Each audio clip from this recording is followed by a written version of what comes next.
Iran में जंग खत्म, लेकिन असली खेल तो अब शुरू। खामेनेई शासन के लिए आगे की राह आसान नहीं।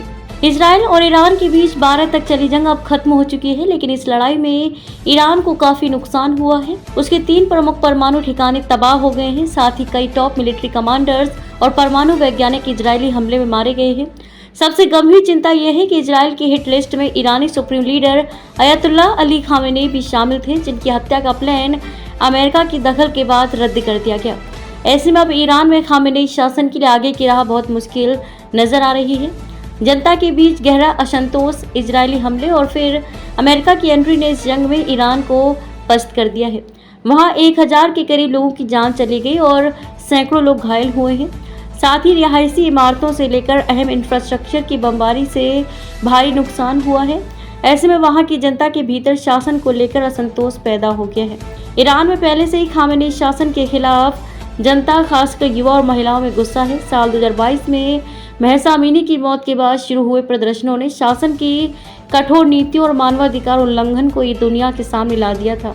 ऐसे में जंग के बाद आंदोलन की चिंगारी फिर भड़क सकती है और जनता तख्ता पलट का आह्वान भी कर सकती है। ईरान में वैसे तो कोई संगठित विपक्षी ताकत नहीं है जो खामेनेई शासन को सीधी चुनौती दे सके। विपक्षी समूह जैसे कि मुजाहिदीन एक खल्क कमजोर हो चुका है और निर्वासित नेता जैसे रेजा पहलवी के पास जन समर्थन का अभाव है। लेकिन हालिया जंग के बाद ईरान के निर्वासित क्राउन प्रिंस रेजा शाह पहलवी ने युद्ध के लिए परमाणु हथियारों की महत्वाकांक्षा को जिम्मेदार ठहराया है। उन्होंने सुप्रीम लीडर खामेनेई के इस्तीफे की मांग की है और कहा कि इस शासन के अंत के साथ ही ईरान में शांति आ सकती है। इजराइल के प्रधानमंत्री बेंजामिन नेतन्याहू ने खुलकर कहा कि ईरान में खामेनेई को हटाने से क्षेत्रीय युद्ध खत्म हो सकता है और वह परमाणु कार्यक्रम बंद होने के साथ साथ ईरान में सत्ता परिवर्तन भी चाहते हैं।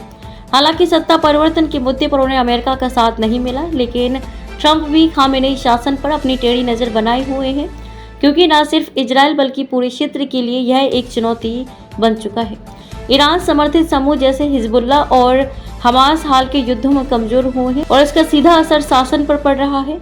सीरिया में तख्ता पलट भी ईरान के लिए एक सबक है, क्योंकि यह उसका प्रमुख सहयोगी था। इसके अलावा मौजूदा जंग में किसी मुस्लिम देश ने ईरान को सीधा समर्थन नहीं दिया और न ही कोई प्रॉक्सी अमेरिका या इजराइल के खिलाफ खड़ा हुआ। यह बताता है कि ईरानी शासन की जड़ें अब कमजोर हो चुकी हैं।